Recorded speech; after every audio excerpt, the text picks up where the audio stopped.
Mubunge wa gicigo bunge kia Central Imenti Kirimango Shine ni atarĩrĩte uthondeki bwa barabara ya Katheri ikweta gwita kamba wa kiuga iri mutaratara-ini jwa kuthithwa.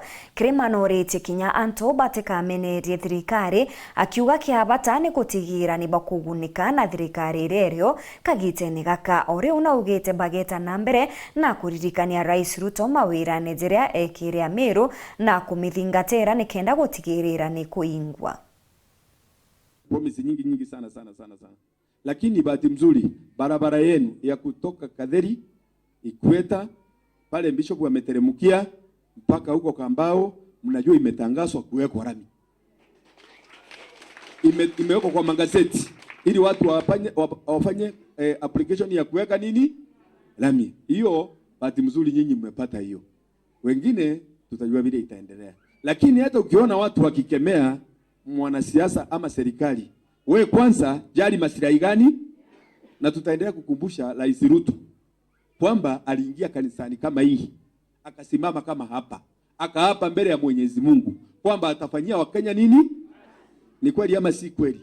Sababu kama mimi nikampeleka kanisa yangu headquarters Bahati, na akamwagiwa mafuta na akabarikiwa na akasimama na akasema maneno mzuri sana ya Mungu, tutaendelea kumkumbusha kwamba ulikula kiapo mbele ya macho ya Mwenyezi Mungu, kwa sababu sasa tutakuja kumwambia nini tena? Kweli kama tutakuwa tumetimiza yale tulikuwa tumeahidi. Kwa hivyo ni lazima tuendelee kumkumbusha bila yalisema, na tumwambie haandi kwa watu wa Mungu, ni haandi kwa Mungu. Ni kweli ama si kweli? Si hatuna taabu, tuendelee kumuombea sababu ni jukumu yetu kama Wakristo katika kutokana na kitabu ya Warumi. Tuendelee kuombea viongozi wa nchi wale wameteuliwa na watu ili wafanyie watu kazi. Bwana Yesu asifiwe. Sababu mnajua ile struggle tumefanya kuona hiyo barabara yenu nimeitengeneza kufika pale imefika.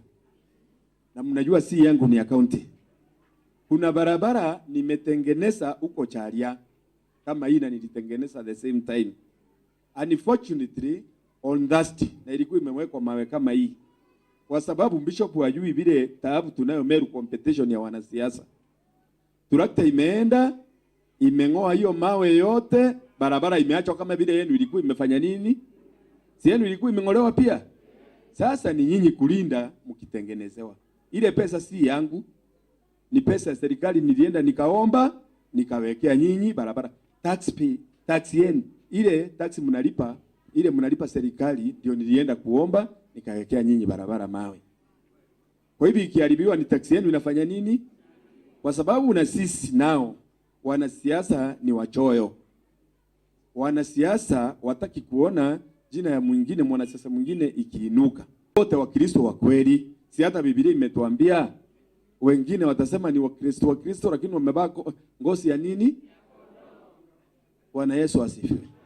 Kwa hivyo ya Charia bahati mbaya iliharibiwa Alhamisi, Jumanne, ukanyesha Jumatano na Alhamisi. Barabara ikupitika kwa sababu mawe imefanya nini? Kilomita 4. Hii yenu mtu akikuja kung'oa, mwambieni please katutengenezee zile mbaya, waachana na gani? Tunaelewana? Otherwise nimefurahia kama vile tulisema stima yenu ya Kauge inakuja, mimi najua mna stima lakini haitoshi kwa sababu ya ndani hapa na pale na pale. Hiyo tumeagana. It is for the coming. It's on the way. See next year. It is this. Na tuendelee kuombea serikali. Tunajua mengi hajatendeka.